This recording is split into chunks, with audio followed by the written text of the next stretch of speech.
Assalamu ala asrafil anbiya wal mursalin wa ala alihi wa sahbihi ajma'in amma ba'd. First of all,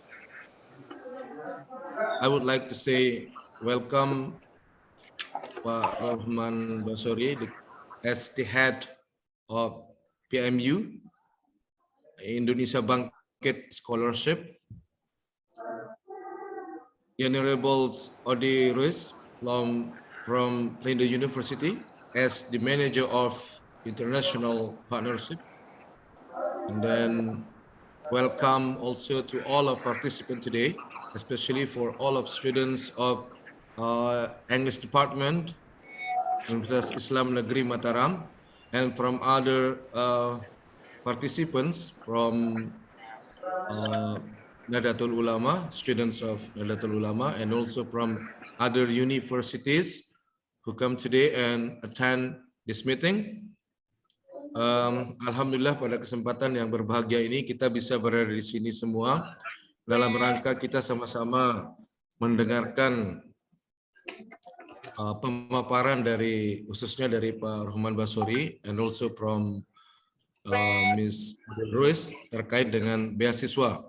Dan untuk perlu diketahui bahwa kami UIN Mataram atau di jurusan bahasa Inggris ini adalah sebagai user, dan alhamdulillah pada kesempatan berbahagia ini kita bisa berada dan di tengah-tengah yang pertama sebagai bisa kita katakan sebagai pemberi beasiswa yang menyediakan beasiswa, kemudian yang juga alamat pengiriman untuk kira-kira siapa yang akan dapat beasiswa atau banyak universitas lainnya, but one of them is coming today among us from Pelindo University.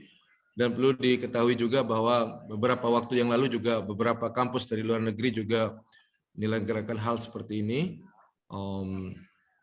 seperti dari Irlandia, kemudian dari Inggris dan seterusnya terkait dengan LPDP, tetapi tidak langsung menghadirkan misalnya Pak Rahman Basori yang sehnya langsung dari LPDP ini. Dan mudah-mudahan nanti Pak Rahman Basori bisa menjelaskan secara detail tentang apa itu LPDP dan seterusnya, karena terus terang Pak Rahman ini mahasiswa kita masih banyak yang belum tahu atau alumni kita masih banyak yang belum tahu. Dan untuk diketahui bahwa kami mengundang hari ini alumni kami, kemudian juga mahasiswa yang khususnya semester 7 ini Pak Rahman. Karena mereka ini sebentar lagi akan selesai kuliahnya, sehingga mereka lah yang punya kesempatan untuk mendapatkan beasiswa LPDP itu. Yang kedua, bahwa alhamdulillah pada tahun ini banyak sekali mahasiswa kami yang mendapatkan berkah dari LPDP ini, dengan misalnya dari dalam negeri itu yang bisa kami catat kemarin itu dari UNY, kemudian dari Universitas Negeri Malang, kemudian UPI juga, dan alhamdulillah juga banyak mahasiswa kami juga yang alhamdulillah berkat LPDP dan seterusnya juga yang kuliah ke luar negeri. Dan untuk adik-adik atau para partisipan semua ketahui bahwa memang LPDP ini kalau kita lihat terjadi perubahan dari tahun ke tahun. Khususnya ini terkait dengan hubungannya dengan Kementerian Agama atau MORA. Kalau zaman saya ini Pak Rahman masih 5.000 doktor ini. Dulu kebetulan saya sebagai yang mendapatkan alhamdulillah 5.000 doktor itu. Tetapi metodenya atau sistematika bagaimana kemudian mendapatkan itu sangat jauh berbeda dengan saat ini. Dan pada saat itu hanya untuk kalangan-kalangan tertentu. Tetapi alhamdulillah untuk LPDP yang saat ini saya dengar dari kemarin dari Pak Deden juga dari UNJ itu yang kebetulan juga sebagai yang menyeleksi LPDP ini juga mengatakan sekarang itu LPDP itu bentuknya sangat beragam dan luar biasa variatif katanya, sehingga tidak hanya menyentuh satu kalangan tetapi banyak kalangan. Kalau dulu kan hanya untuk S3 misalnya, atau hanya untuk dosen dan seterusnya, tapi sekarang alhamdulillah untuk yang fresh graduate pun bisa mendapatkan itu dan bersaing secara fair di sini. Dan alhamdulillah mahasiswa kami banyak mendapatkan keuntungan dari ini, Pak Ruhman. Dan mudah-mudahan ke depan target kami ini tidak hanya di dalam negeri tetapi juga di luar negeri. Nah, contohnya seperti Flinders University ini dan kampus-kampus di Australia lainnya. Kami sudah melakukan survei dan alhamdulillah Pak Ruhman bahwa di mahasiswa kami, khususnya di alumni kami, dan alhamdulillah 20% dari alumni kami itu sekarang ini sedang belajar atau sedang melanjutkan kuliahnya. Sekitar 10 orang sekarang di Malaysia, kemudian di UNJ, kemudian yang kemarin di Monash University, dan mudah-mudahan for the next future, next time maybe we hope we'll get a chance also in Flinders University. Itu harapan kami, Rahman. Semoga nanti kami diberikan gambaran yang utuh, padat tentang bagaimana LPDP ini, sehingga mahasiswa kami, alumni kami, dan mahasiswa kami khususnya semester 7 serta teman-teman yang lainnya yang dari luar UIN, misalnya dari yang alumni UNU maupun kampus-kampus lainnya yang saat ini berada bersama kita ini, mendapatkan pengalaman yang yang utuh, yang lengkap tentang bagaimana beasiswa LPDP itu. Baik, teman-teman sekalian, para partisipan semua, kami dari jurusan Bahasa Inggris mengatakan atau mengucapkan selamat datang pada semuanya, dan mari kita sama-sama mendengarkan pemaparan dari Pak Ruhman Basori, kemudian Bu atau Miss Odile Ruiz from Flinders University. Okay, I think that's all from me, Pak Husnawadi. Thank you. Wassalamualaikum warahmatullahi wabarakatuh. Waalaikumsalam warahmatullahi wabarakatuh. Okay, thank you very much, Pak Ika Ramaswandra, Pak Dr. Ika Ramaswandra, for the welcoming speech. And yes, we have some of our graduates studying overseas and in some Indonesian universities through beasiswa LPDP. And now we move to our main agenda. The first speaker will be Pak Ruhman Basori, who will be speaking about the scholarship program, LPDP Kemenak, and it is our great momentum. I think the best time to share to the public or prospective students applying for the scholarship. Time is yours, Pak Ruhman Basori. Are you ready? Ready. Ya, siap Bapak. Silakan Pak Ruhman Basori will be speaking in bahasa Indonesia. Ya. Silakan Bapak, waktu dan kesempatan diberikan. Baik, Assalamualaikum warahmatullahi wabarakatuh. Waalaikumsalam warahmatullahi wabarakatuh. Alhamdulillah, la hawla wa la quwata illa billah. Allahumma sholli ala sayyidina Muhammad wa ala ali sayyidina Muhammad. Ala la tanalul ilma illa bisittatin. Sa'umbika majmu'iha bi bayani dzukain wa khirsin wastibarin wa bulhotin wa irsadu istadhin wa tuli zamani amma ba'd.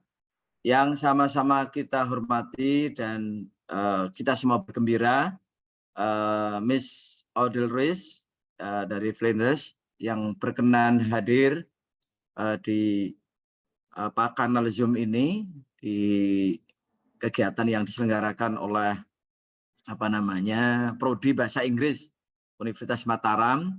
Saya juga senang sekali Pak Ketua Jurusan Ketua Prodi Ika Suhandra yang tadi sudah menyampaikan sambutan dan juga harapan kegiatan-kegiatan kita ini, dan juga Mr. Husnawardi yang beberapa hari ini menghubungi intens untuk saya menghadiri acara yang sangat penting dan berdimensi masa depan. Saya nanti izin untuk menyampaikan slide ya untuk share screen. Pertama, saya ingin mau diizinkan, Mas. Ya, saya ingin menyampaikan ucapan terima kasih saya karena saya sangat berkepentingan bertemu di forum ini, di mana saya menjadi ketua PMU Project Management Unit atau ada yang menyebut PMO untuk kegiatan beasiswa Kementerian Agama LPDP yang nanti akan dipopulerkan menjadi beasiswa Indonesia Bangkit. Gus Menteri, Pak Dirjen, Pak Sekjen ini menyepakati kepada kita namanya adalah beasiswa Indonesia Bangkit. Nah, munculnya beasiswa ini, sebentar ya.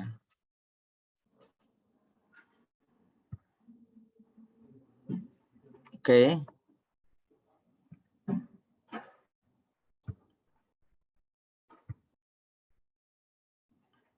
Munculnya beasiswa ini bisa dilihat ya, Mas Khusna ya. Bisa dilihat?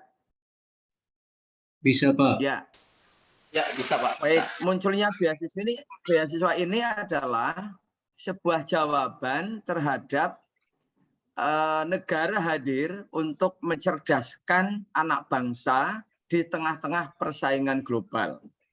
Orang menyebutnya menyambut Indonesia Emas 2045 lah kira-kira kalau dibahasakan ini. Yang kedua, dengan beasiswa Indonesia Bangkit ini adalah untuk memberikan akses yang seluas-luasnya anak-anak kita ini seluruh warga pendidikan Islam, bahkan warga pendidikan keagamaan untuk mendapatkan layanan beasiswa secara luar biasa, baik kalangan santri, kalangan siswa madrasah, siswa sekolah pada PAI, dan juga untuk para mahasiswa, dosen, kiai, ustadz, dan juga pelaku utama pendidikan Islam. Jadi kalau dulu kita mengenal beasiswa 5.000 doktor yang sasarannya hanya para dosen dan tenaga kependidikan, dengan beasiswa Indonesia Bangkit Kementerian Agama ingin menjaring seluas-luasnya warga Kementerian Agama untuk studi, baik S1, S2, S3, dan juga program-program non-gelar, baik di dalam maupun di luar negeri. Nah, saya memulai dari sini dulu, Mister, semuanya yang hadir, saudara-saudara. Hidup memang bermasalah. Nah, tidak punya duit, masalah. Kebanyakan duit, masalah. Tidak menjadi magister, masalah. Karena apa? Dengan menyandang gelar S1, saingannya kebanyakan. Tapi kalau dengan menyandang gelar S2, S3, maka adik-adik kita ini compatible untuk berkompetisi di ruang-ruang publik di Indonesia. Kebanyakan masalah memang masalah. Orang-orang yang banyak masalah biasanya mengawali dengan kata-kata begini. Masalahnya begini, Bang. Nah, ini hati-hati dengan orang yang mengawali kata-kata begitu. Mas Rohman, saya kok nggak punya masalah. Itulah masalahmu. Tidak punya masalah juga masalah. Mari kita selesaikan masalah kita. Dalam konteks perguruan tinggi keagamaan Islam, Kementerian Agama, madrasah, sekolah, itu adalah masalahnya pertama soal sarpras. Bagaimana kuliah nyaman dengan didukung lab yang bagus, lab IPA-nya bagus, lab agamanya bagus, laboratorium sosialnya bagus, lab komputernya bagus. Nah, di beberapa tempat, alhamdulillah, sudah mendapatkan layanan sarpras bagus. Walaupun masih juga ada yang belum menggembirakan. Saya ini berada di ruang moderasi beragama, ya sudah lumayan lah. Walaupun katanya tadi sinyalnya di ruang tertentu, di bagian tertentu. Nanti kita atur supaya bagus nih di ruang moderasi, rumah moderasi beragamanya UIN Mataram.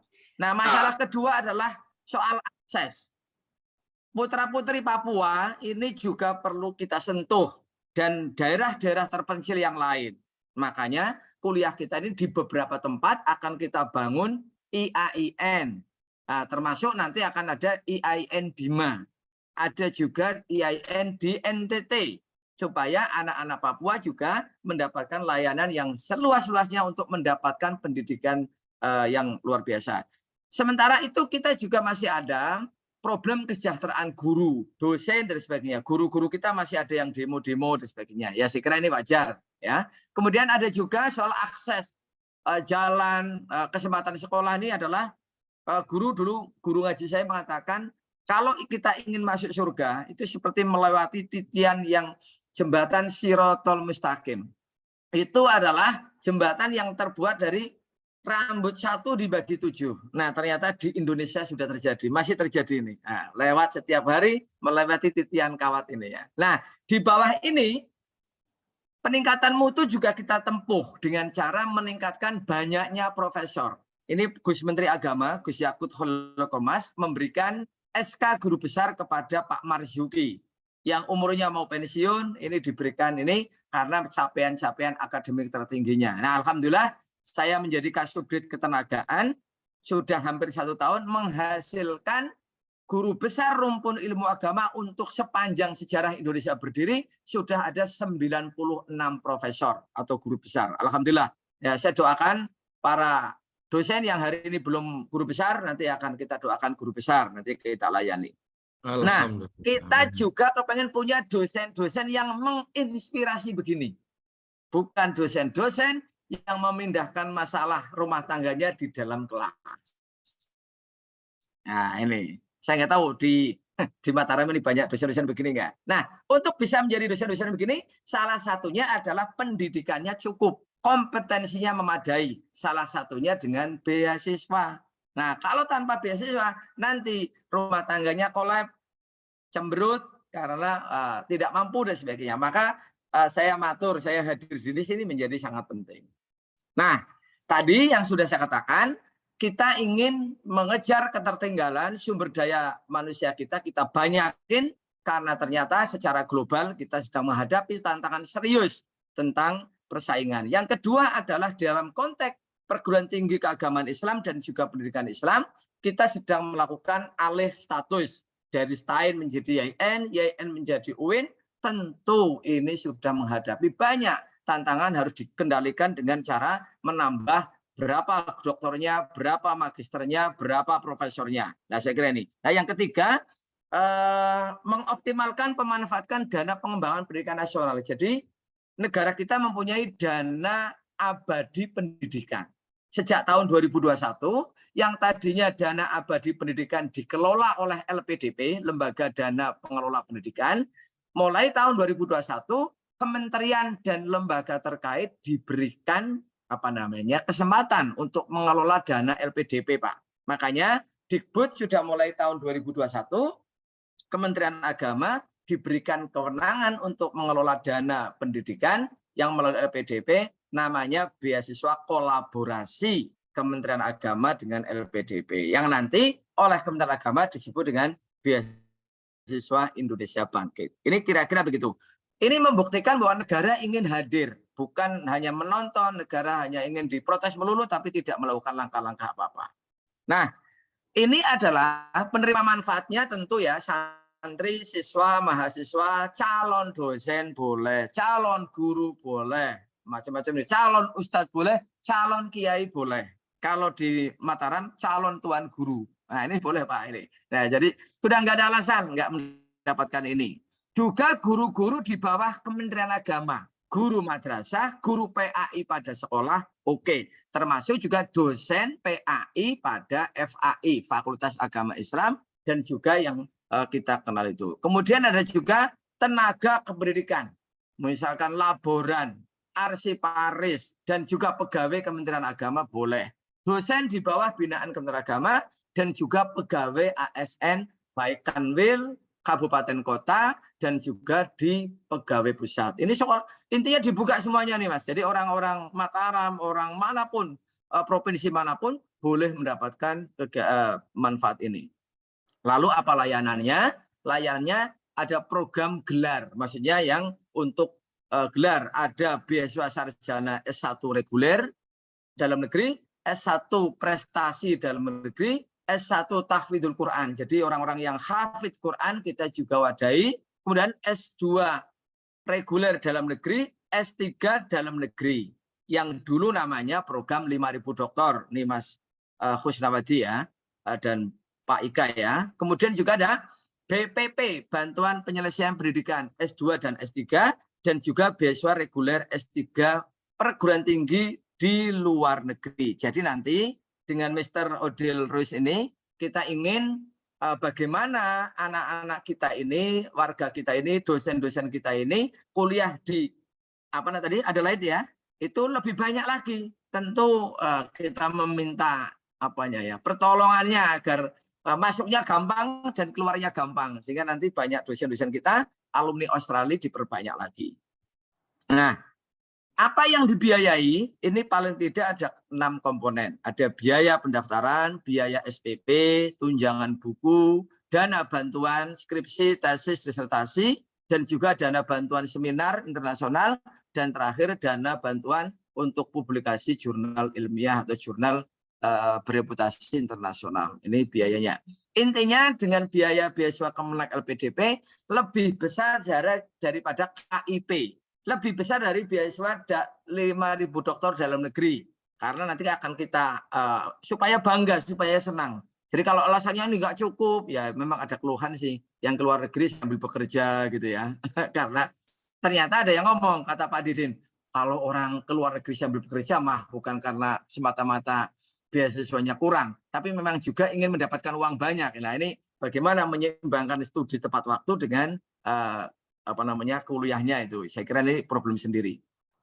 Nah, komponen beasiswa tadi itu juga diperkuat dengan dana pendukung dan dana pendukung, misalkan biaya transportasi, biaya kesehatan, biaya hidup, dana tunjangan keluarga, dana keadaan darurat, biaya aplikasi visa residen, macam-macam juga sudah kita biayai. Transportasi pendamping, asuransi kesehatan, dan juga biaya pendukung lainnya yang disetujui oleh Kemenag LPDP. Nah, mekanisme pendaftarannya saya kira sudah tahun ini alhamdulillah sudah memasuki besok wawancara. Nanti akan dilakukan wawancara besok S1, S2, S3 dalam negeri itu pada tanggal 25 Oktober. Nanti mudah-mudahan 1 November mereka sudah kuliah di dalam negeri. Sementara yang luar negeri sudah diseleksi mau diseleksi tes bakat skolastiknya. Dan nanti akan mungkin kuliahnya tidak di tahun ini tapi di tahun depan. Saya tidak tahu yang milih Adelaide itu berapa, yang Monash berapa, yang macam-macam ya, perguruan tinggi di Australia. Nanti Mr. Odil Ruiz akan membantu kita untuk banyak dilakukan. Melakukan pendaftaran, melengkapi profil peserta ya. Ini nanti data diri, mendaftar pada beasiswa yang ingin diikuti. Jangan keliru, kepenginnya ke luar negeri malah daftarnya ke UIN Mataram. Ya sudah, akhirnya nggak pergi-pergi dari Mataram. Nah, harapan saya dosen-dosen yang Inggrisnya bagus, nanti melalui pusat bahasa kita kembangkan, dan juga nanti saya terangkan di akhir ada sentuhan dari kita untuk persiapan kuliah di luar negeri. Pendaftaran dapat melihat tahapan seleksi, oke ya. Nah, beasiswa ini tidak dibolehkan untuk 7 kelompok. 1 kelas eksekutif. Wah, ini karyawan-karyawan ini kumpul. Nah, nggak boleh. Nah, ini nggak usah nih. Kelas karyawan nggak boleh. Kelas jarak jauh nggak boleh. Kelas yang diselenggarakan bukan di perguruan tinggi induk. Pastinya kelas kelas jauh ya.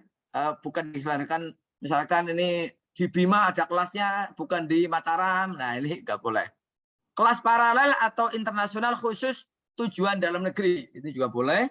Kelas yang diselenggarakan di lebih dari 1 negara perguruan tinggi, sementara belum boleh. Kelas lainnya yang tidak memenuhi ketentuan Indonesia Bangkit. Nanti ada kriteria-kriteria tertentu.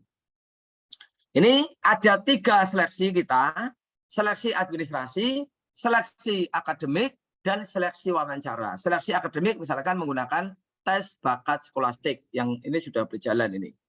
Tes seleksi wawancara ingin memastikan yang bersangkutan mempunyai khirroh yang luar biasa, semangat yang luar biasa untuk studi tepat waktu, dan juga memiliki kemampuan akademik yang cukup mumpuni. Dan terakhir adalah wawancara dimaksudkan agar mereka adalah yang mendapatkan beasiswa anak-anak bangsa yang mencintai Indonesia dan mencintai agamanya dengan baik, bukan pribadi yang terbelah. Kelompok perongrong NKRI haram mendapatkan beasiswa ini. Tolong ya, yang sering ngomong NKRI harga mati, ini harus dapat. Masuk yang ngomong NKRI harga mati nggak dapat, gara-gara bahasa Inggrisnya jelek, sementara yang merongrong NKRI malah dapat. Ini keliru nih. Maka Pak Husnawadi dan Pak Ika Suhandra mempunyai pesan penting, Pak. Jangan sampai yang NKRI harga mati termasuk di UNU tadi tidak mendapatkan. Nah, ini jadwalnya, Pak. Ini saya kira tidak perlu saya sampaikan karena sudah beberapa ini. Nah, ini juga jadwalnya, timeline-nya. Intinya sampai akhir Desember ini masih menggunakan dana LPDP yang sejumlahnya 551 miliar. Tahun depan naik menjadi 648 miliar. Jadi jangan sampai orang NTB bilang, wah nggak ada duitnya. Ya, itu masa lalu. Sekarang duitnya lagi banyak nih. Silahkan kuliah. Ya. Beasiswa gelar sarjana tadi.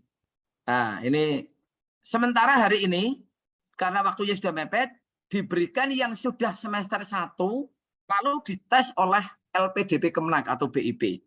Tahun depan tidak begitu modelnya. Tahun depan akan diseleksi yang betul-betul belum diterima. Fresh SMA, fresh aliyah, fresh diniyah formal, fresh pondok pesantren. Monggo, nanti silahkan akan kita lakukan. Tapi tahun depan. Lah S2 juga sama S3 rata-rata melalui seleksi yang ketat supaya kita tidak mendapatkan semangat mendaftarnya, semangat beasiswanya, tapi lulusnya enggan. Seperti beasiswa 5.000 dokter ini, lulusnya lamban ini, Pak. Nah, kedepannya perlu kita perbaiki. Nah, ini persyaratan umumnya pokoknya yang penting warga negara Indonesia, ya sesuai syaratnya ya. Kalau S1 ya harus lulus S1, S2 ini macam-macam. Nah, oke, saya kira ini penjelasan satu-satu nanti sambil jalan saja. Nah, pokoknya itu. Nah, ini ada persyaratan khusus, sahabat-sahabat semuanya, adik-adik semuanya, telah diterima sebagai mahasiswa semester 1 yang tadi. Yang kedua, kita ingin memprioritaskan kelompok daerah terdepan, terluar, dan tertinggal. Daerah 3T.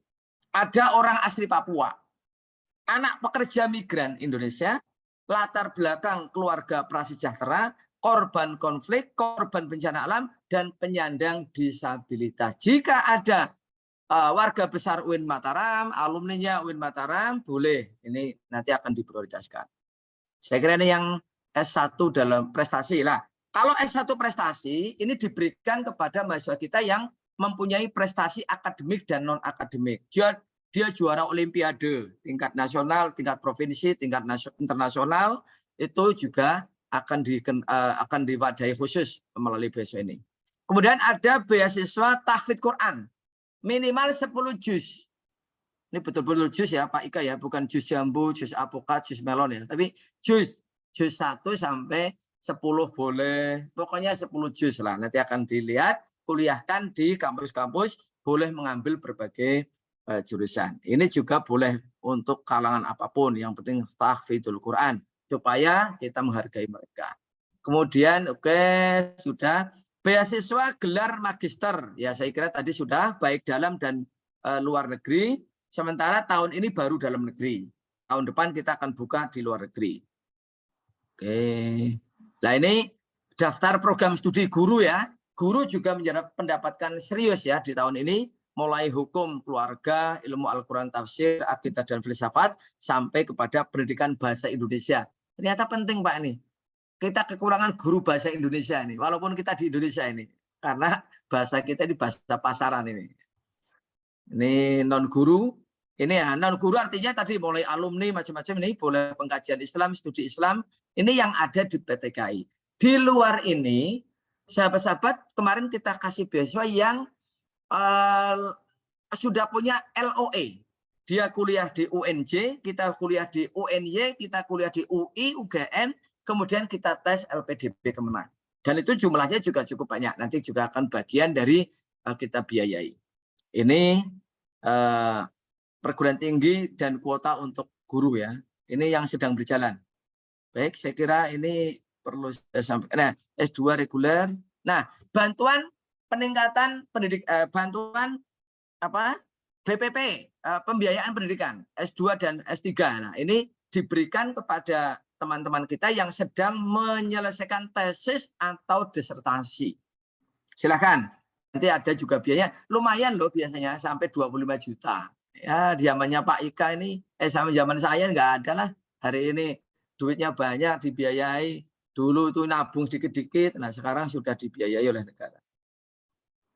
Beasiswa gelar doktor tadi S3 baik dalam dan luar negeri, ini adalah metamorfose dari kegiatan 5.000 doktor dalam dan luar negeri. Nah, ini saya kira problem-problem ini. Ya, S3.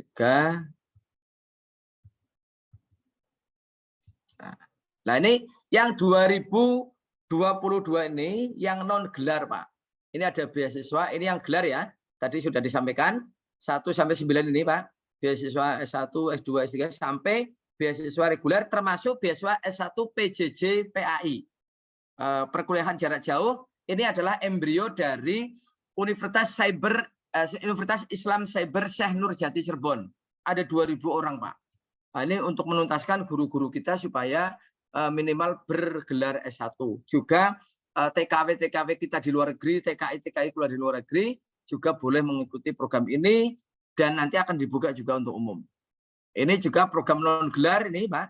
Nanti yang ingin kuliah di luar negeri ada program persiapan studi lanjut PPSL. Kalau yang ingin di dalam negeri, talent scouting program beasiswa luar negeri tadi, language and academic preparation program. Ini ada penguatan kapasitas jejaring riset alumni beasiswa Kementerian Agama, program persiapan bahasa dan akademik untuk dalam negeri, program peningkatan kompetensi dosen pemula PKDP.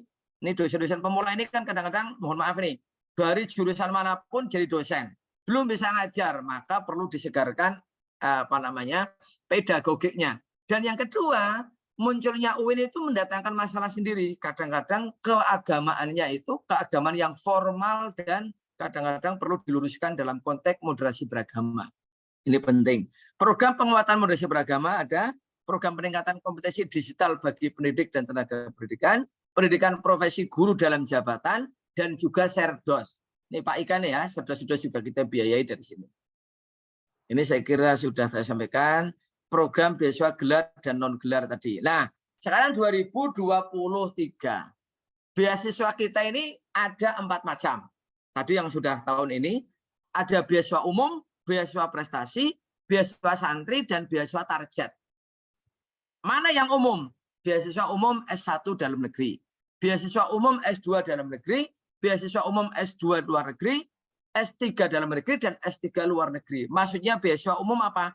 Beasiswa reguler ya, yang dulu tadi disebut reguler. Silahkan sampean milih yang mana, yang luar negeri atau dalam negeri. Beasiswa prestasi, yaitu yang sasarannya kepada calon-calon yang berprestasi. S1 luar negeri, dan juga program magister lanjut doktor PMLD.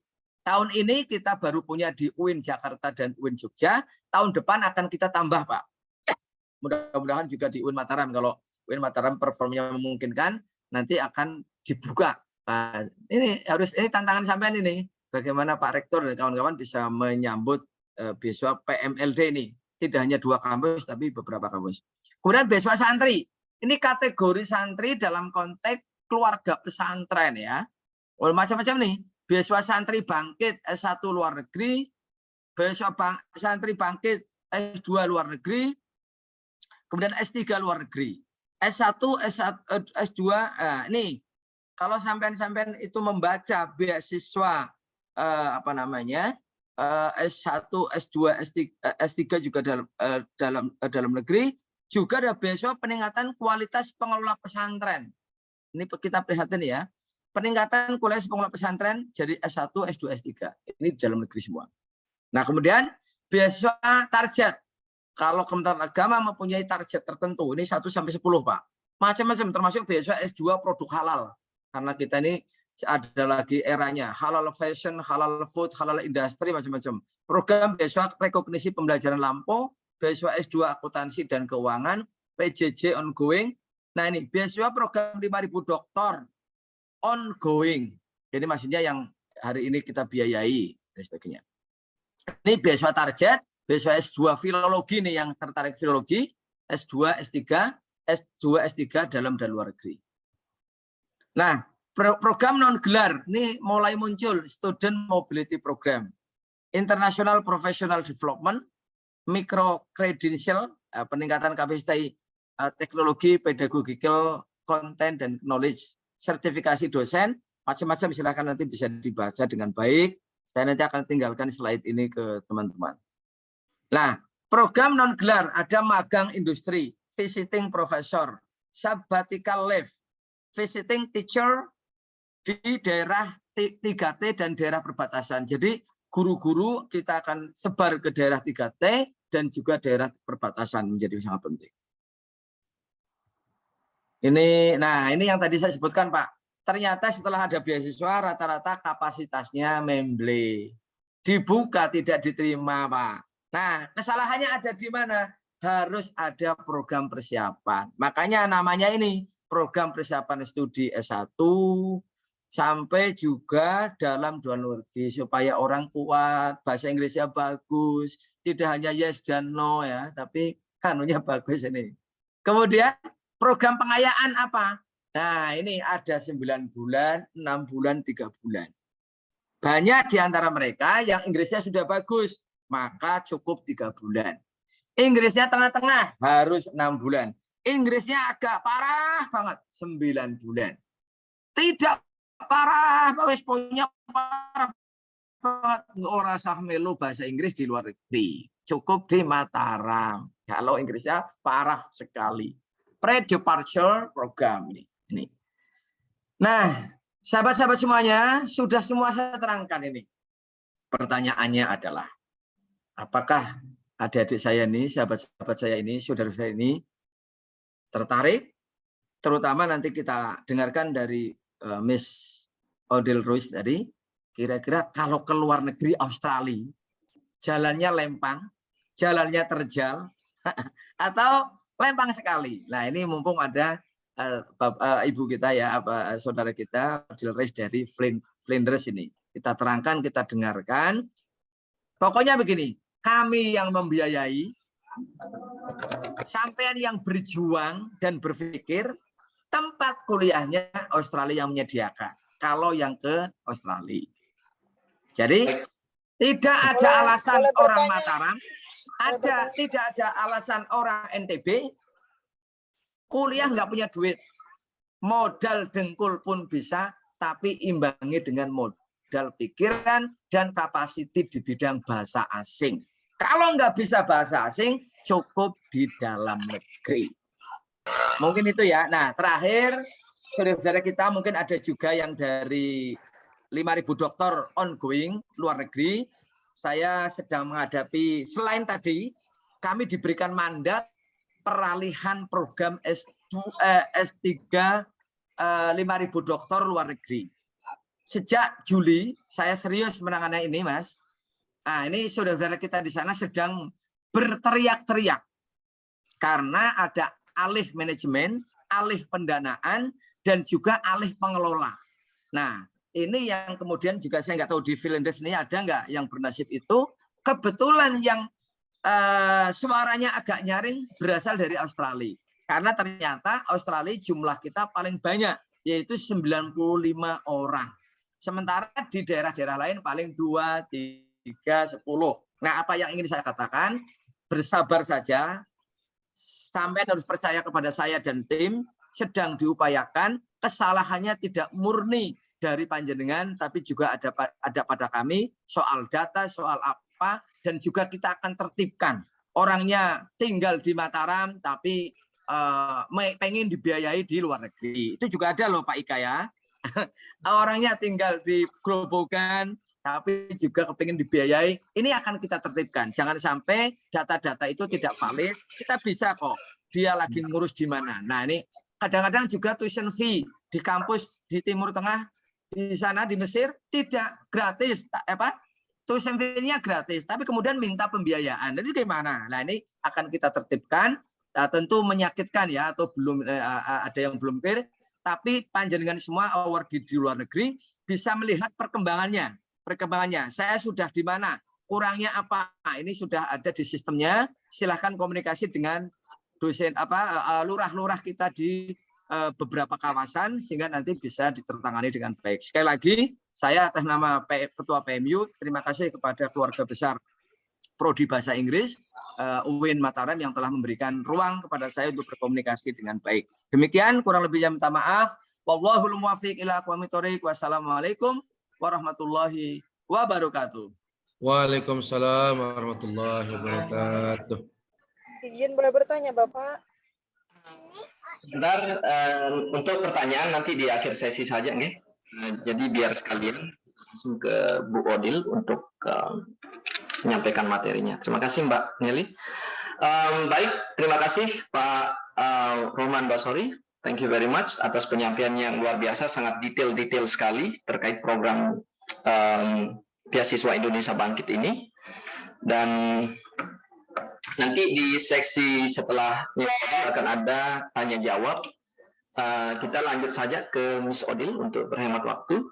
Miss Odil, are you ready? Your time is coming, and now we call on you to present your slide. I already made you as a co-host for this webinar. Okay, time is yours. Odil. Thank you very much. Yes, good afternoon, everybody, again, and thank you so much, Pak Rohman. Looking at the reactions on the faces of Pak Ika and Pak Husnawadi, I'm very sorry that I don't understand Bahasa, because I think you were both very informative and very entertaining, and I hope I'm going to be informative. I don't know if I can be entertaining, but I will try my best to emulate your good example and be both informative and entertaining.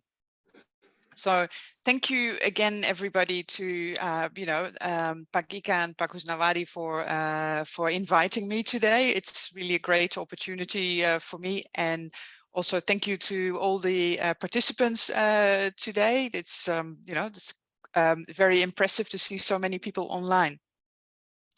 So I'll be sharing my screen in a sec. I just wanted to say, for the people who logged on late, that part of my job is to give information to people considering studying in Australia, and that I will try to give you a presentation today that will benefit you, even if you're not planning on coming to Flinders University, which is my university, but to give you some more general information, and that I will be focusing on those people that are going to do a PhD. So I have not looked at masters or undergraduate. Okay, so now I can be a bit technologically challenged, so I'm going to try and share my screen and hope for the best. Okay, so, all right, Pak Husnawadi, did I get that right? Can you see my screen? Yep, good, okay. All right. Well done. It looks well. You may go on. Thank you. All right. Good. Okay. We get the same problem that. Okay. Yeah. All right. That seems to be going okay. So I've done my introduction. I will talk initially about our study in Australia. The road to a PhD, how to get an offer, how to find a supervisor. Then I will give you some, based on my own experience and that of our students, I'll talk a little bit about what would it be like to live in Adelaide as one of the Australian cities. And then I'll talk a little bit about, the things you could do as a PhD student at Flinders University. Okay, and I'll remember to turn on my timer so that I will not talk too much. Okay, so first of all, I'd like to talk about what is a PhD in Australia, because it is quite different from the United States. So in the United States, there's often a lot of coursework first, and then you will write your thesis. That is not normally the case in Australia. You will be basically going straight into developing your research, doing your research, and writing your research. Yeah. However, in Australia, we have PhDs and doctorates. And if you are doing a doctorate, for example, a doctorate in education or a doctorate in public health, you may do some coursework first and then do your thesis writing. Now, one thing that I often talk to people about, both for PhD or for masters, is that in Australia it's very hard to get bad education, but it's possible to get the wrong education. Now, what do I mean by that? So all universities in Australia have to meet the minimum standards by the Australian government. So therefore, and those minimum standards are reasonably high. So that is what I mean is it's very hard to get bad education in Australia. But universities do differ from each other. Some focus more on one thing, some focus more on another. Some universities are very strong in student support, others are very strong in other areas. So it's really important for you as a prospective student that you really look at your university that you are interested in, and don't just look at ranking. Look at, you know, what are your academic supports going to be? What is the student support going to be? To make sure that it suits your needs and your interests. I want to mention briefly about pathways into the PhD. Now, I haven't been able to read the new guidelines yet for the Kemenag LPDP scholarship, so I don't know if pathways are allowed. However, if the students that are interested did not do a master's thesis when they did a master's, we do have pathways, and most universities have pathways to allow students to bridge the gap and still get into a PhD program. Okay. All right, so now I'm going to talk a little bit about supervisors, because from my talking to prospective PhD students, finding a supervisor, how do you find them, what do you say to them, is often a big issue. And I'd like you as the students to consider the two potential roles that a supervisor will have. Many students are very focused on the supervisor as the subject matter expert. So they're looking at somebody who is specialized in exactly the same thing that you are interested in. So that is a subject matter expert.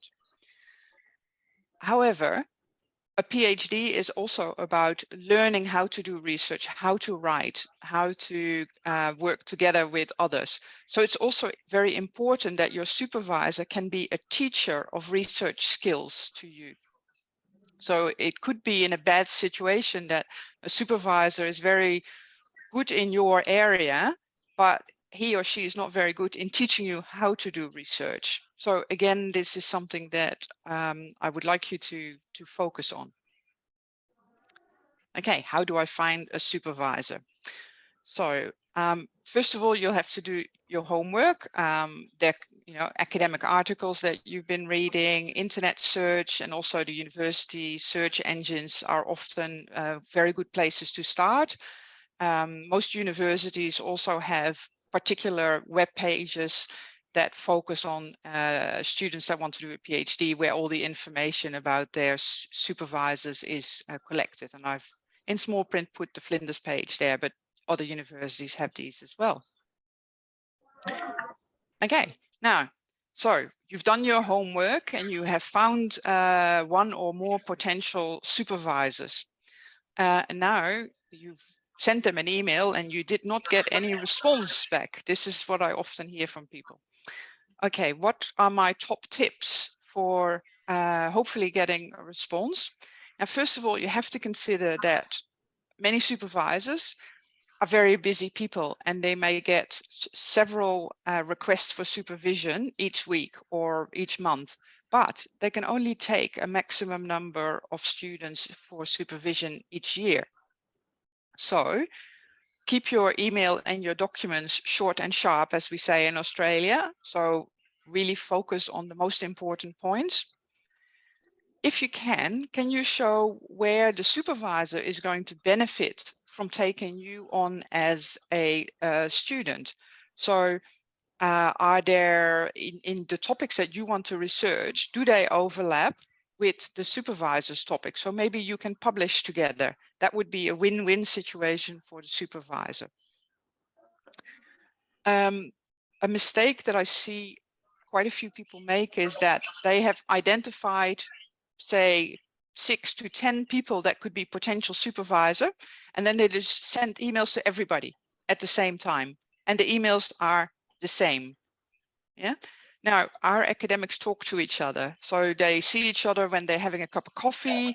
They say, "Oh, I got an email from this and this person. Oh, I also got an email from this person." If you don't make your email specific to that supervisor, he or she will not feel that you are really interested in him or her. They think that you're just trying to send out as many emails as possible and hope one person will say yes. So when you write to an email to a supervisor, show that you understand what the strengths of that particular supervisor are. What is he or she researching, and how does that overlap with what you are planning to do? Make them feel special. That is basically my, if you are writing to 2 or more people in the same university, you can send one email to the group. So say 3 of them and say, dear Professor A, Dr. B, and Lecturer C, I'm interested in working with your group because, Professor A, you've done this and this work, and Dr. B, you have done on this and this work, and it relates to my research in this and this way. So show that you have done your research, that there is a really good reason why you want them and not just anybody. Okay, so what documents do you need to attach to your email? So obviously your university transcripts, both your S1 and your S2, your bachelor and your master. A research outline or research proposal. Now, many proposals that I see are way too long. And I'm sorry to say this. It is much harder to write a short proposal from, say, 500 words. But this will save the supervisor time. They don't have to go through several pages and, oh, okay, this is what they want to research. So keep it short. And then a research experience statement is what we call it. This is like a curriculum vitae, but again, focus on any research that you have done, any publications that you already have done. If you have published anything online, please include the links to your papers in your CV. And we already spoke about the cover email. Okay, so if you haven't heard from somebody for a week, then it is quite possible and polite to send them another email. But I would probably wait at least a week because, as I said, people are often very, very busy. Okay, now I don't know about all universities in Australia, but at Flinders University, you can't apply for a PhD until you have a supervisor. So once you have received an email from the supervisor, that's the moment that you can put in your application. Yeah. The big bit of advice that I want to give you is to allow enough time for your application. So if you can allow, 1 to 2 months, because PhD applications are more complicated than master's or bachelor applications. You can apply even if you don't have all your documents yet, or if you don't have your English language test yet. You can start your application as long as you have that supervisor agreement. And that supervisor agreement can just be very simple, an email that says, yes, I am happy to supervise you. The documents that will be needed are generally the same ones that you also needed to talk to the potential supervisor, with the addition of a valid passport. At a later stage in your application, we will require you to get your documents certified, and that can often be done at an agent of the university in Indonesia. So in most cases, it should not be too complicated. But the most important part here is to allow enough time. So if you know that you are going to apply for a scholarship and you know, for example, it's going to open in, say, December, then now would be a really good time to apply at the university if you're going to need an offer. Sometimes, you know, things just happen and suddenly there's an opportunity. You can always try to apply to the university and hope that they are faster. Okay, now, many people that are going to do a PhD are of an age that they have a family, and often a family with young children as well. So I've just included a quick slide because, you know, family is really important as well. So the things to consider are the overseas student healthcare insurance that is compulsory for you to pay before you can get a visa for your family. Now, unfortunately, this insurance is very, very expensive. So you may need to save some money. I'm not sure if the scholarship pays for family or only for the individual, but most scholarships only pay for the student, not for the family.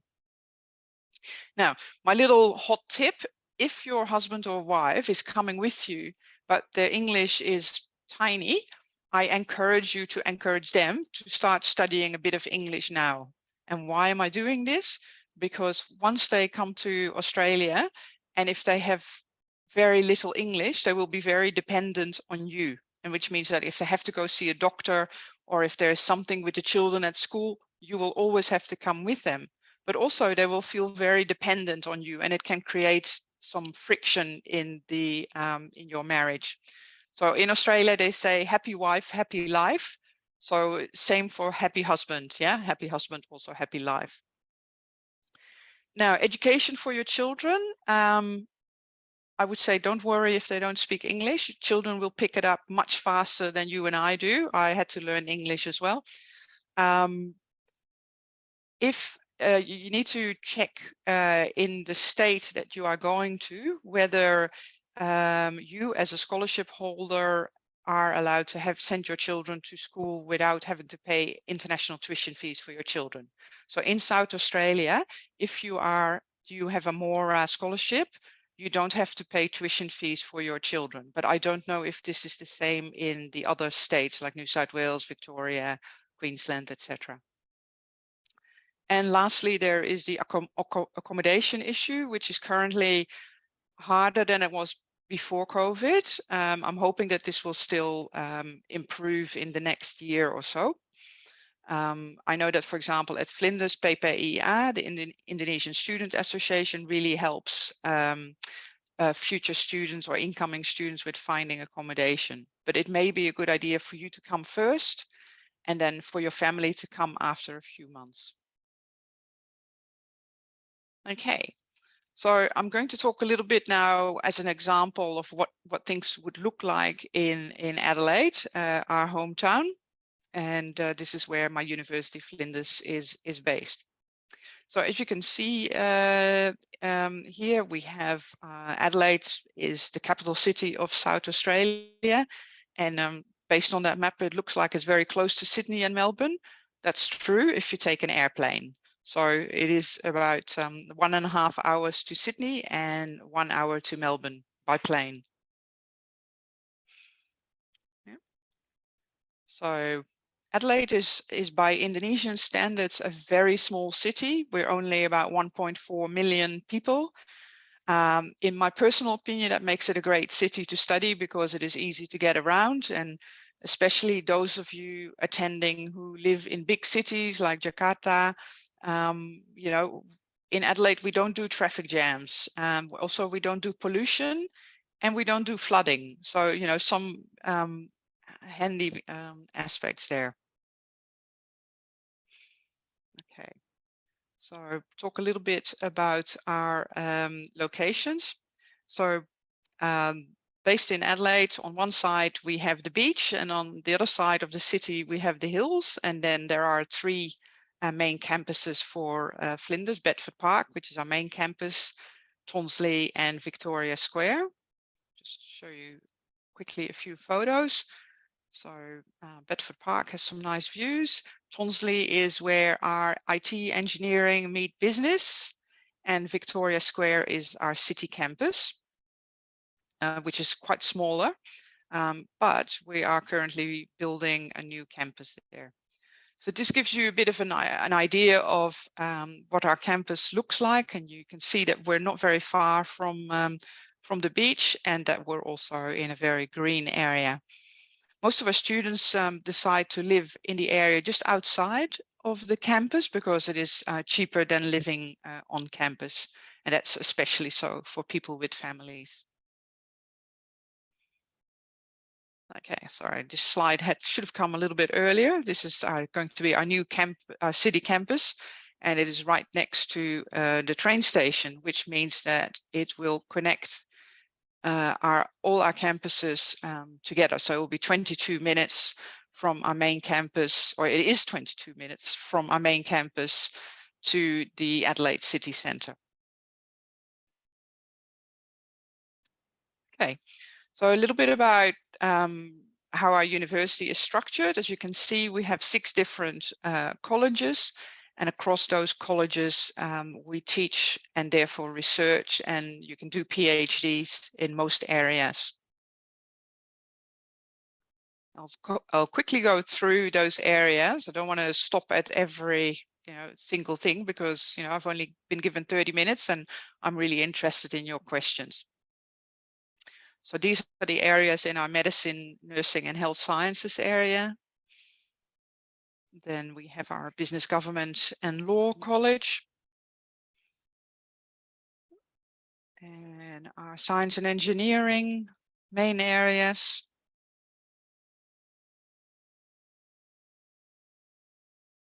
Education, psychology and social work. And then last but not least, our humanities, creative arts and social sciences. And our humanities also includes our TESOL area, our teaching of English. Okay, so since we're focusing on PhDs, these are some of our major research areas. That's not to say that we don't do research in other areas, but these are some that we are perhaps more famous for. And as you can see, it's quite a wide variety.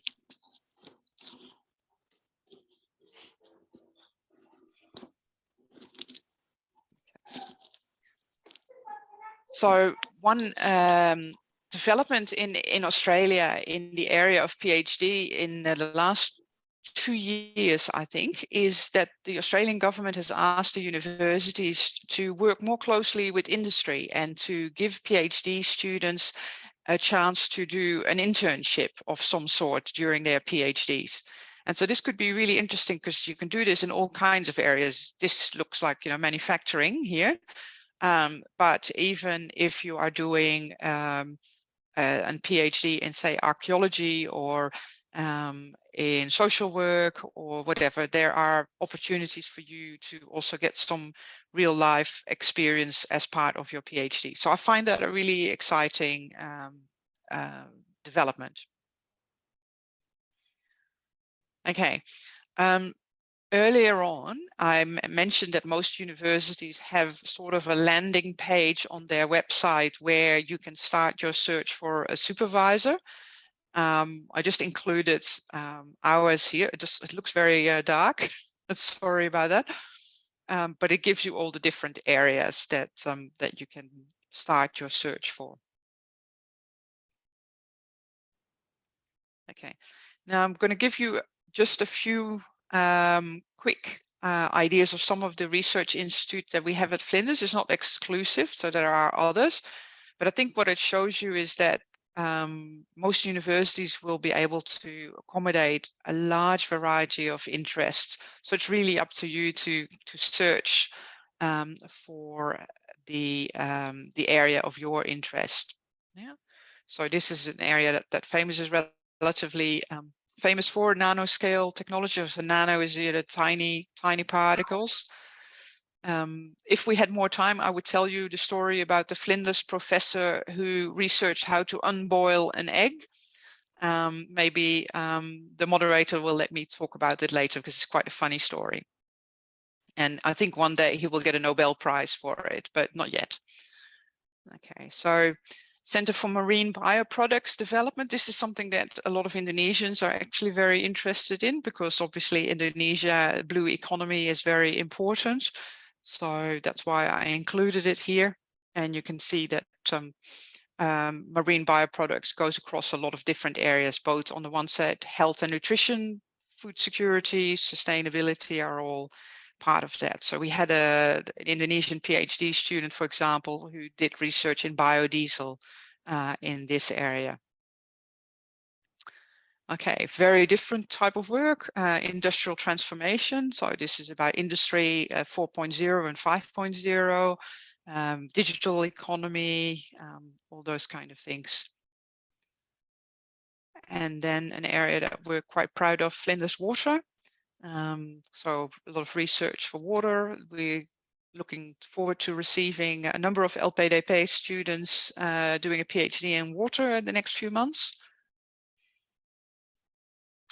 And health and medical, sorry, this is very small to read for you probably, but so it's basically in areas of care, medical research, medical devices, so tools that can make people's lives better, and also the Torrens Resilience Institute, which looks into disaster prevention and disaster management. Okay, so English language requirements. Most PhDs at Flinders University require an IELTS of 6.5 with a writing score of also 6.5, and then the other bands need to be at least 6. This may be different in other universities. I think some of them are a little bit higher. We accept a whole wide range of tests, so IELTS, TOEFL internet-based, Pearson's, Cambridge, and we also accept the Duolingo test, at least for the next year still.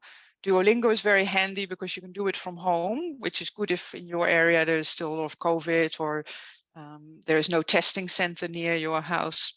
Then you can do a Duolingo test. It's also much cheaper and very quick in getting the results, which can be useful if you know, you're in a rush to get your application for an offer done quickly. Okay, now remember early on I talked about, in my opinion, student support is also a very important aspect, because at some point during your journey you're probably going to need some support, and if it's not there, it can make your life and your studies a lot harder. So here in this slide, there are some of the services that we're offering at Flinders for our students. Obviously, international student services, they're like your first point of call. If you have a problem, you're not sure where to go, come and see us, and we can refer you if we don't have the answer. We have our Oasis, which is our home away from home. For people, student learning support, if you, for example, you have issues with your writing and you need some support.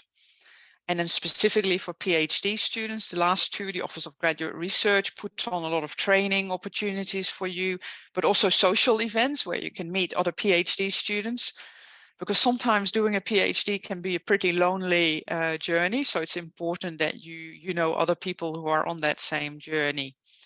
And Inspire is our app on your phone where you can manage all your aspects of your PhD, your candidature and your defense, etc., etc. So I think I talk very fast. I hope it wasn't too fast, but that does bring me to the end of my presentation. Okay.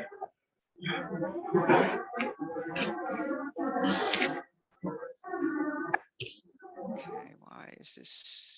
I'm having trouble getting back to my, stopping my sharing, but I'm trying to. Why does that not want to work? I did tell you that I wasn't very good in my technology. Thank you. Okay, just help. Okay, thank you, Alil, for the presentations on what and how to study in Australia, particularly details about study in Adelaide, right? Okay, so sekarang kita akan masuk ke sesi tanya jawab. Silakan bagi peserta yang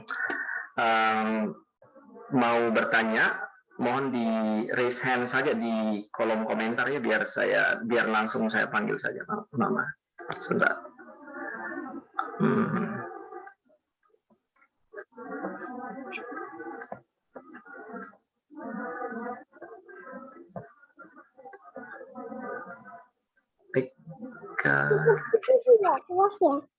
Nisa, silakan Bu Airunisa.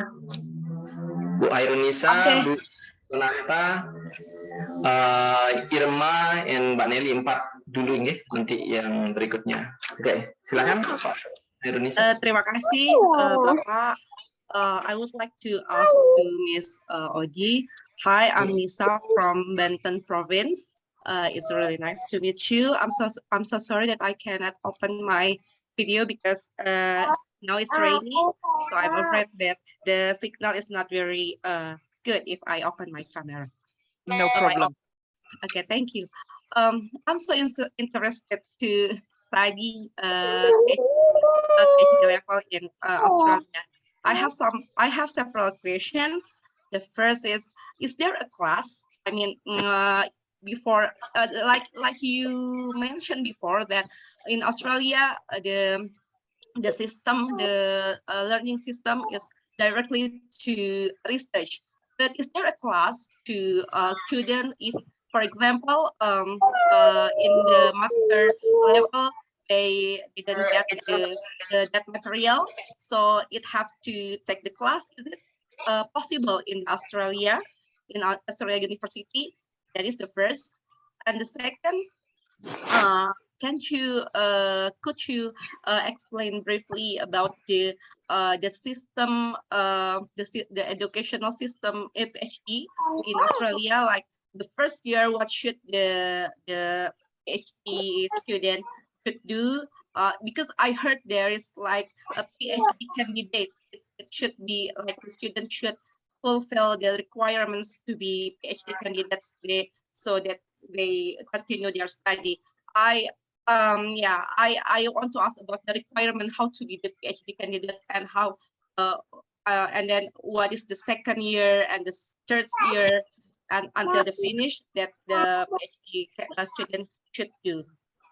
And the third, how many supervisors in supervising PhD student? Two or one? Yeah, please explain about that. And how the step to get the LOA? I heard there is some there are some requirements. For example, the student should submit the expression of interest, and then how long the process until getting the LOA. And this is the last. Sorry, I asked too much questions, too many questions. Sorry. How long the university will wait for the PhD candidate if that student couldn't get the English requirements? How long the university will wait? Because Flinders University, like you mentioned before, the writing should reach 6.5. It's so hard. Okay, thank you so much. Yep. You can directly Ms. Khairunisa. The first one is about whether or not there is a kind of special class before embarking on the PhD program in Australia. Yeah. So yeah, absolutely. So different universities may have different ways of handling this. At our university, we have two ways. One is going into a graduate. Is going into the master's by research.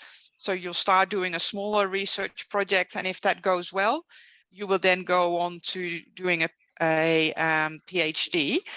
But the one that I wanted to specifically mention that we have in some of our colleges is called a graduate diploma research methods. So this is basically half a year in which you take 4 topics that help you learn how to do research. And then the second half year, you write what's actually a master's thesis. So if you didn't have the opportunity to develop research skills and practice by writing a master's thesis during your master's.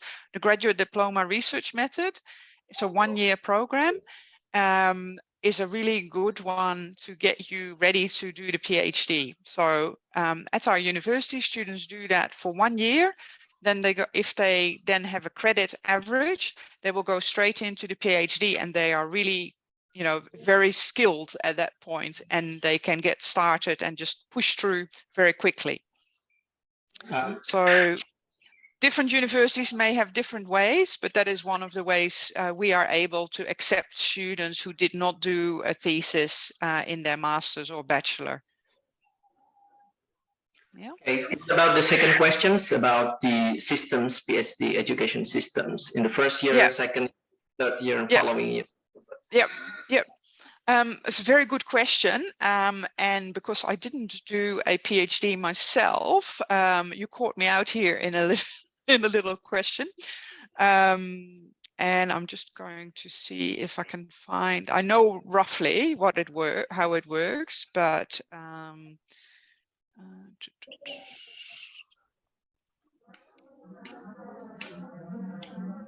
progression and milestones. Here we go. So, yeah.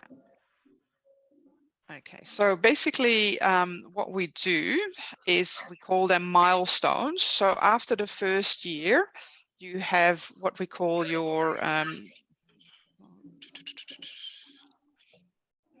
thought I had that, but they keep sending me. Okay, so the first milestone is the confirmation of candidature. This is where you sort of present your research project and how much the reading that you have done so far, and you also present what you are going to do in your second and third year. So this gives the supervisors and you a good chance to discuss how your progress is going. I think in the past, students were often left to work and work and work without there being a clear moment to say, am I on track? And then maybe the PhD would last too long, the scholarship would finish, the student would go home without a PhD. So we're doing that differently. And I think at the second milestone, which is after the second year, it's called the mid-candidature review. And that is, again, an opportunity when you present the writing that you have done so far, and you will do a seminar to present that. Let's see, it will have a thesis outline, table of contents. You will have completed and draft chapters. Your fieldwork is probably already completed at that point in time. So, and you will present a plan for the completion for the next 12 months. Yeah. I will put the links to this in the chat so you can read it later at a bit more at ease than what I am doing. So I'll do that now before I forget. Okay, okay, right. So that is how we keep students on track. So I hope that that answers that question. Yeah. Third question is how many supervisors are students supposed to have prior to the PhD program, and how long does it take for them to get the lower unconditional or supervisors? Sure. Yeah. Okay. So the minimum number of supervisors that you need to have is 2. So it is the principal supervisor and the co-supervisor. But it happens quite regularly that a student has a research proposal that involves different areas of expertise, and then the principal supervisor may suggest that we ask somebody else to be the third supervisor, or sometimes even a fourth supervisor on the panel. It could, for example, also be somebody with expertise in Indonesia, if your proposal is very focused on the Indonesian situation. So 2 is the minimum, but it could be 3 or 4, but those supervisors would have a much smaller role. Okay. Yeah. How long to get an LOA? That can vary a little bit from how busy it is. My advice is to allow 1 to 2 months in case there are any documents missing or it is a very busy period. So for example, if you apply right now at Flinders, we are right in the middle of our scholarship application. So we have had several hundred people apply for a number of scholarships. So right now the wait time is longer. If you apply, for example, in May, when we don't have that, your LOA will be issued faster. Thank you, Adil, for the responses, and I think that answers all the questions. Okay. One more. There was one more question, if I may. Sorry, Mr. Moderator. How long will the university wait for English, for example? So at our university, it's not a problem. We can defer your offer. Yeah. So if, for example, we made an offer for somebody who got an LPDP scholarship, but she just got a new job or a new promotion at her work. So her boss at her work in Indonesia wanted her to wait for a year. So we discussed with the supervisor. Supervisor says, yeah, that's fine. We defer till next year. No problem. Same for English. We can defer as long as the supervisors are still there. It's not an issue. Okay. Thank you so much. I think that answered all the questions, and Miss Nisa, yeah. And now we move to. I hope the question will be about the scholarship too. So I would like to prioritize that one. Okay, Mbak Irma, silakan. Mbak Irma Irayanti. Ya, terima kasih Pak Rusnadi. Nice to meet you, Miss Odile. But no, I want to ask Mr. Ruhman.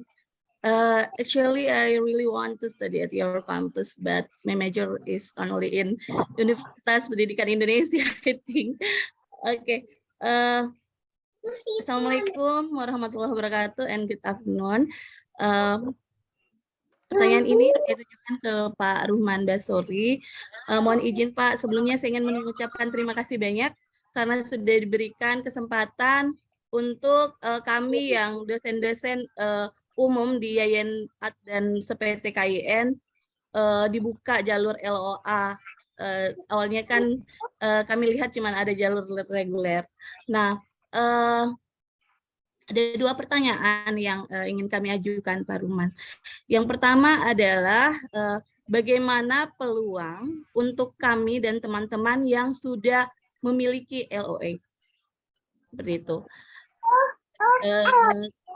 Apakah itu menjadi pertimbangan atau seperti apa? Mungkin kita ingin mendengar bagaimana Diktis menjelaskan itu. Kemudian yang kedua, ini merupakan pertanyaan dari beberapa teman sebetulnya Pak, terkait dengan wawancara khusus untuk S3, apakah menggunakan bahasa Inggris atau menggunakan bahasa Indonesia untuk yang beasiswa dalam negeri?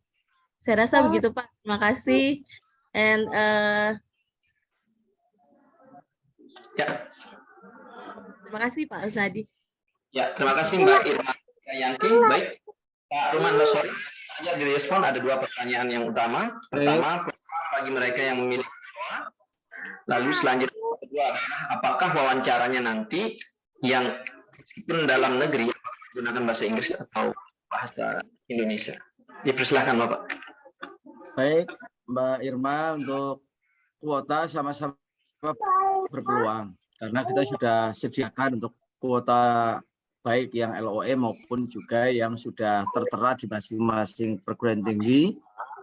Ada yang 20, ada yang 15, itu yang kita buka dengan rekrutmen tes ya baru ya, misalkan di UIN Mataram 20, UIN Jogja 20, Wahid Hasyim 15, itu adalah kuota yang pasti. Nah, di luar itu adalah diambil dari LOE di masing-masing perguruan tinggi umum.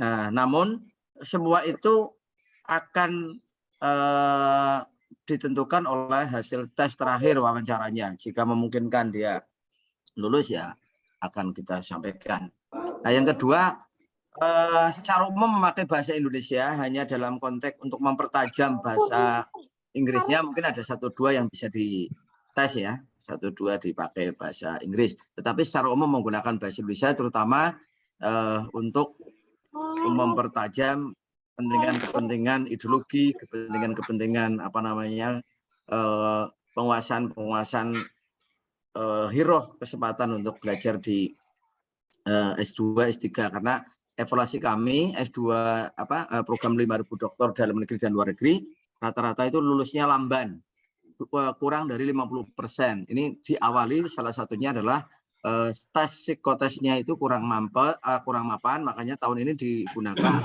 psikotes dan juga tes bakat skolastik. Yang kedua, selain soal itu soal bahasa, makanya kemudian ada persyaratan TOEFL ya, maupun bahasa Arab dan sebagainya. Mungkin itu ya, semuanya berpeluang.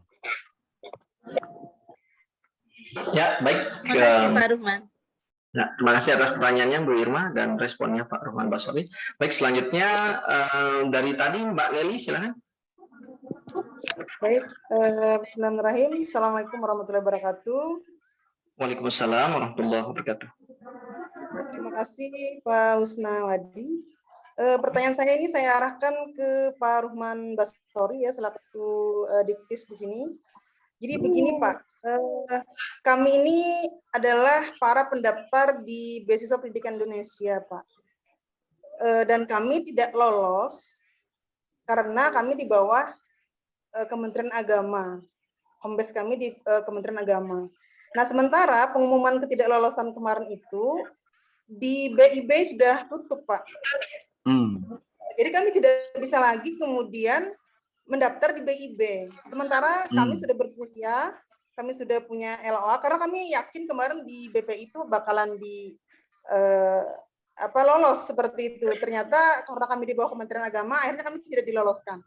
Nah, ini saya mau minta Pak ya, untuk mengakomodir kami para calon dokter yang ingin berkuliah di S3 ini, sudah ada LOA, sudah berkuliah di semester 1 ini, apakah ada kira-kira batch 2 Pak untuk BIB untuk mengakomodir kami? Karena kalau misalnya kami menunggu tahun depan, sementara kami sudah berkuliah, ini bagaimana dengan kuliah S3 kami Pak? Sementara ini sudah semester 1, kalau sudah masuk semester 3, jadi mohon pertimbangan untuk kami yang tidak lulus di BPI, mungkin akan diakomodir di BB di batch 2 Pak. Itu saja Pak. Assalamualaikum warahmatullahi wabarakatuh. Terima kasih.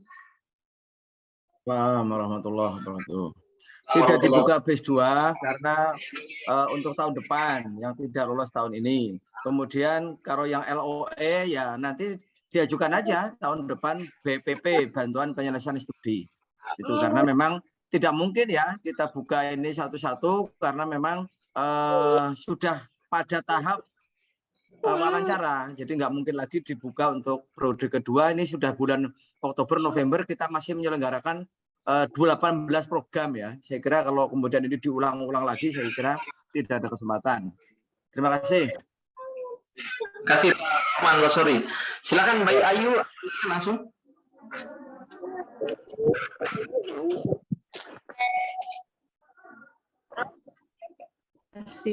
Baik, terima kasih. Assalamualaikum warahmatullahi wabarakatuh.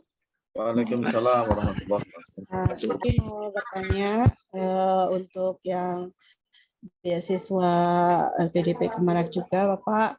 Nah, ini pertanyaannya sebenarnya hampir sama dengan pertanyaannya Ibu yang tadi. Cuman pengen kepastian saja untuk pendaftarannya lagi di tahun depan di bulan dan waktu yang sama begitu atau bagaimana? Kemudian ketika kita sudah mendapatkan LOE dan kemudian juga dari perguruan tinggi kita yang tempat kita sudah dapat LOE, kita minta tunda kuliah kemudian dikabulkan untuk dengan alasan kita mendaftar untuk di tahun depan. Apakah itu akan bisa diterima dari LPDP Kemenak sendiri? Karena memang alasannya itu kita gunakan dan diterima di perguruan tinggi umum, kebetulan di salah satu perguruan tinggi umum negeri, karena saya memang basicnya dari umum tapi di bawah Kementerian Agama, sehingga hal itu memang alhamdulillah dapat LOE, tapi kami minta tunda kuliah. Nah, kedepannya bila kemudian beasiswa LPDP Kemenak ini dibuka, apakah masih kita diterima atau bagaimana? Kemudian kapan di waktu akan dibukanya lagi gitu, sehingga kita bisa melapor ke perguruan tinggi yang kita tuju itu bahwa sudah ada pendaftaran, kita bisa memberitahu untuk pendaftarannya. Itu saja mungkin Bapak. Terima kasih. Assalamualaikum warahmatullahi wabarakatuh. Pada intinya kita akan perbaiki sistem. Tentu karena ini waktunya kemarin kepastian dari LPDP itu mendadak. Kemudian tentu ini yang tidak normal tahun ini. Besok kita normalkan sesuai jadwal perkuliahan yang ada di seleksi yang ada di perguruan tinggi di Indonesia. Nah, bagi mereka yang tahun ini sudah dapat LOE dan kuliah, ya kuliah saja, tetapi tidak bisa tahun depan untuk dijadikan penerimaan BIP tahun 2023. Jika sampean-sampean itu mau ikut, ya ikut tes baru untuk 2022. Tetapi kalau tidak, ya nanti mengajukan BPP, Bantuan Penyelesaian Studi untuk S2 dan S3 bagi mereka yang sedang proses tesis maupun disertasi. Mungkin begitu. Ya. Mungkin itu sudah menjawab. Terima kasih. Ya. Oke. Pak Lalu, mari silakan Pak. Oke, terima kasih. Terima kasih Pak Husna atas kesempatannya. Assalamualaikum warahmatullahi wabarakatuh. Pertanyaan saya tujukan ke Pak Diktis, Pak Rohman Baswori. Pertama, alhamdulillah Pak Diktis, jadi saya lolos di skolastik dan besok jadwal wawancara. Cuman belum ada email Zoom untuk proses wawancara sampai saat ini. Tapi itu jadi pertanyaan saya Pak, karena di Juknis tadi mungkin sudah disinggung sebenarnya, tapi belum diperjelas. Kalau di Juknis itu yang diperjelas hanya kota di PTKIN, bukan di PTU. Nah, sementara saya yang basic fisika ini mengambil memang LOA-nya itu dapat di PTKU. Karena memang saya basicnya itu pendidikan fisika pendidikan IPA. Nah, di masing-masing perguruan tinggi itu ada nggak kuota untuk untuk yang di jalur LOA atau PTU ini Pak Diktis? Terima kasih, itu aja. Assalamualaikum warahmatullahi wabarakatuh. Ya, tidak ada kuota khusus. Kalau kemudian di UNJ diterima 2 ya 2, pendaftarnya 15 tidak layak 2 ya hanya 2 yang dibiayai. Kemudian kalau 15 sangat mungkin biayai semuanya. Jadi tidak ada kuota khusus. Yang kita atur kuota khusus adalah yang jalur rekrutmen baru dari win. Nah, yang kedua, tes wawancara akan dilakukan di tanggal 25 Oktober 2022 karena kesiapan para pewawancara, sistem dan sebagainya tidak jadi di tanggal besok ya, hari Jumat. Nanti ada pemberitahuan, semua ada pemberitahuan melalui akun pendaftar masing-masing. Ya, terima kasih. Lalu Usman, terima kasih. Baik, selanjutnya silakan ada pertanyaan dari peserta lain.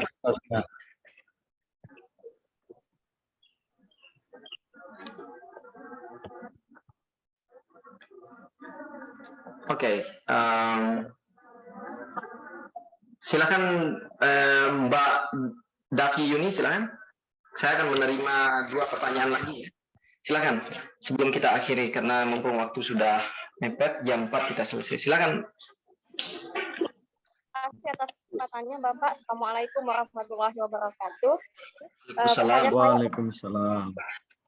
Untuk Bapak Rohman Baswori, saya mau bertanya Bapak, bagaimana peluang untuk beasiswa S3 bagi tenaga pendidik di madrasah Bapak di sekolah? Apakah kesempatannya sama dengan para dosen? Karena mungkin selama ini yang prioritas S3 itu adalah para dosen, sedangkan untuk guru itu biasanya agak minder gitu Bapak untuk mendaftar S3 gitu. Selain karena mungkin di sekolah itu kayak kurang diperhatikan untuk pendidikan S3, juga mungkin selama ini prioritasnya S3 itu untuk dosen. Jadi terima kasih atas jawabannya. Assalamualaikum warahmatullahi wabarakatuh. Waalaikumsalam. Untuk kesempatan diterima atau tidak, ketika seseorang sudah menjadi pendaftar, sama kesempatannya. Jika dia lolos passing grade akan diterima, jika tidak lolos passing grade tidak diterima. 1. Yang kedua, memang secara umum syarat untuk menjadi guru kan S1.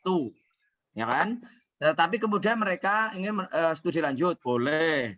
Tapi problemnya dulu yang kita hambat bukan kuliahnya, yang kita hambat adalah mutasinya. Kalau sudah jadi doktor, magister, biasanya mereka ingin jadi dosen. Ya, sekarang yang kita hambat itu adalah tidak boleh jadi dosen. Tidak boleh jadi pindah home base ya, untuk terutama yang pegawai negeri. Itu bukan berarti nggak boleh kuliah. Jadi dalam konteks ini kita sudah buka semua guru madrasah, guru sekolah PAI pada sekolah, dosen dan sebagainya. Begitu, Mbak. Terima kasih, Pak. Ya. Pak, silakan Pak Doni Setiawan. Halo. Oke, silakan. Oke, terima kasih. Assalamualaikum warahmatullahi wabarakatuh. Waalaikumsalam. I would like to ask a question to Ms. Ruiz. So my name is Doni from State CB Depok. So regarding finding a supervisor, so how do we know if a supervisor is patient enough to be our teacher when conducting the research? Because I'm worried that the supervisor that I choose can't stand my slow brain, Ms. Ruiz. It's a good question.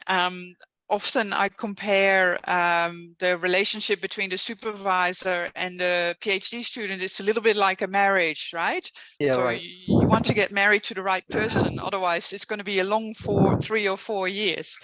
The best advice I can give you is to try and see if your potential supervisor is willing to have like a Zoom meeting or Teams meeting with you. And I think you'll probably get, often our supervisors suggest that anyway, because it will give them a good idea of, whether you have a similar personality that will work well together. The other way of finding out more is to see if you can talk to any past students. So if there are any other Indonesian students that you can talk to about that particular person's ability to do that. Often if somebody has already supervised a lot of students, that's usually a good indication that they have a good personality, shall we say, to supervise people. But we also have a lot of young academics who are just starting out supervising, but they can still remember what it was like to be a PhD student themselves, and they put a lot of effort in supporting their PhD students because they remember what it was like. So yeah, I must say that from what I hear, it is not uncommon for people to change supervisor during their journey. So not just at Flinders, at any university. So if that were to happen to you in the future, it happens. Yeah, it can be because the supervisor moves to another university, or they are ill, or there is a bit of conflict, or or your research proposal changes. But the more research you do in advance, the bigger the chance that you get the right one. Okay. All right. Thank you, Ms. Ruiz. You're welcome. Your question, Pak Doni. Thank you very much for your question and response, Ms. Oda. Last but not least, because we have still like 20 minutes to finish, we finish at 4. Mr. Ghazali, Muhammad Ghazali, please. Last question. Okay, thank you very much to Mr. Moderator and the others. For the first time, saya ingin bertanya kepada Bapak Dekti mengenai seleksi mengenai beasiswa reguler ini. Beasiswa reguler. Ibu, bisa dihidupkan ya videonya. Maaf, bisa didengar, Pak? Bapak, Mas, siap, silakan, Mas Ghazali. Ya. Baik, terima kasih atas waktunya untuk beasiswa reguler dan program persiapan. Di sini ada beberapa hal yang menarik perhatian. Yang pertama, beasiswa reguler yang diberikan kepada mahasiswa calon S2 yang kurang mampu. Bagaimana jikalau beasiswa reguler ini diberikan kepada mahasiswa calon S2 yang kurang mampu, tetapi dia masih kurang dalam TOEFL-nya.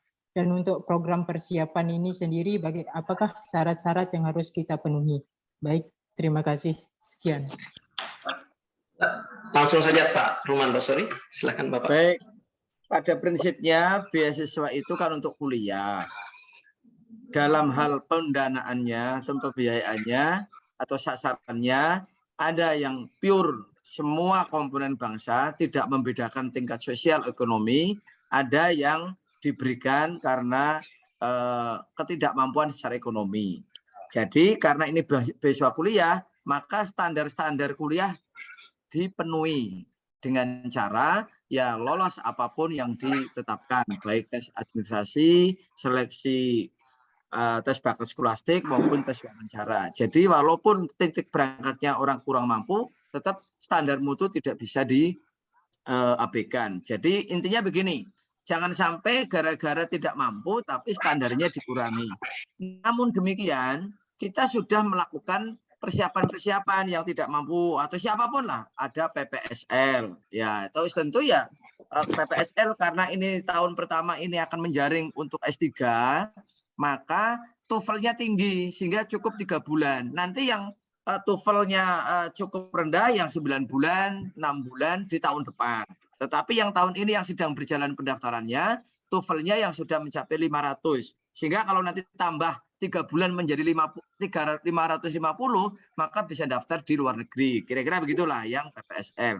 Yang kedua juga di dalam negeri. Bagi mereka yang mungkin masih gagal-gagal melulu, maka perlu dibimbing akademiknya, kemudian juga perlu dibimbing bahasanya. Itu saya kira melakukan itu. Jadi sekali lagi, afirmasi yang diberikan oleh Kementerian Agama, base kualitas, bukan base kasihan. Kalau hanya kasihan ya repot nanti Mas, bisa isunya. Terima kasih. Baik, saya rasa itu menjawab ya Mas Ghazali pertanyaannya. Jadi intinya mampu dan ya sekali lagi kemampuan juga dipertimbangkan ya, bukan hanya kasihan tadi. Baik, kita sudah berada di akhir acara. Ya nanti kami akan share di YouTube ya, YouTube channel, dan nanti akan kami bagikan link di grup yang sudah ada grup PPSL 5000 dokter sebelumnya. Kebetulan saya juga salah satu alumni PPSL 5000 dokter sebelumnya di Riau, Pak Ruhman Basori, dan pernah ikut. Nah, tapi untuk untuk yang tahun ini saya tidak mengikuti karena malah menjadi pengusul sebagai host atau tuan rumah negaranya karena diminta sama Pak Rektor sebelumnya. Jadi kami sudah usulkan proposalnya dari tim Pusat Bahasa UIN Mataram. Baik, kita sudah berada di akhir webinar. We are on the final or last minutes of our webinar session today. And we would like to deliver our gratitudes to all the speakers, Mr. Ruhman Basori and Ms. Odile Ruiz, for your time to share to all the audience or prospective candidates, PhD candidates, master candidates, and undergraduate candidates through this scholarship. And then thank you also to the audience. Thank you very much. We are so much appreciated for your attendance and attentions so that you can get some insights about the scholarship and study in Australia. And last but not least, we would like to deliver our sorry to all of you in case we have any mistakes or inappropriate comments or errors, technical errors, and etc. And finally, we would like to say thank you very much once again to all the speakers and audience, and hope we can meet again in another webinar on behalf of the committee and the Prodi or Jurusan, the Department of English and Education, and Lakbasdam NU NTB. Thank you very much once again. Wallahul muwaffiq ila aqwamit thoriq. Wassalamualaikum warahmatullahi wabarakatuh. Waalaikumsalam warahmatullahi wabarakatuh. Thank you. Terima kasih banyak lagi Ruhman Basori. Terima kasih. Thank you. Terima kasih Pak Terima kasih Pak Ruhman atas informasi wawancaranya. Ya, sama-sama. Pak Usnawadi boleh minta nomornya, Pak? Nomor WA-nya. Oh, siap. Nanti saya akan. Thank you very much, Mr. Odil Ruiz. Thank you. Sampai jumpa. Thank you, Miss Wins. Permission to leave Zoom. Thank you, Mrs. Ruiz. To meet you soon in Australia.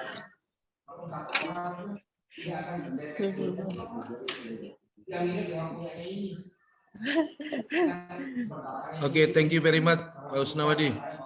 Oh, nice. Thank you. I'm leaving. Thank you very much all audience. Thank you very much Pak Kajur dan semuanya. Thank you. Wassalamualaikum warahmatullahi wabarakatuh. I would like to add. Allah, no.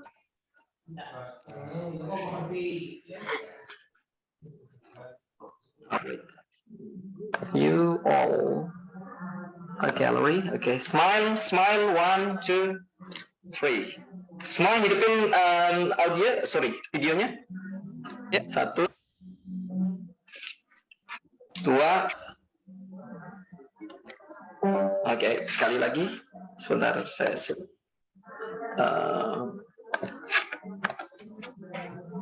mohon dihidupkan video semua biar kelihatan. Nanti akan saya share di beasiswa. Ya. Alright, smile. 1, 2, 3, smile. Oke. Terima kasih banyak atas perhatian. Mohon maaf kurang lebihnya, oke? Okay. Yeah, thank you, Miss Wins. Thank you. Lovely to see everybody and hear. Yeah, me All the- too. All the best, everybody. See you in Australia. See you in Excellent. Australia. Can I get Okay. your Good number? night. Good night. Permisi. I do apologize. Can I get your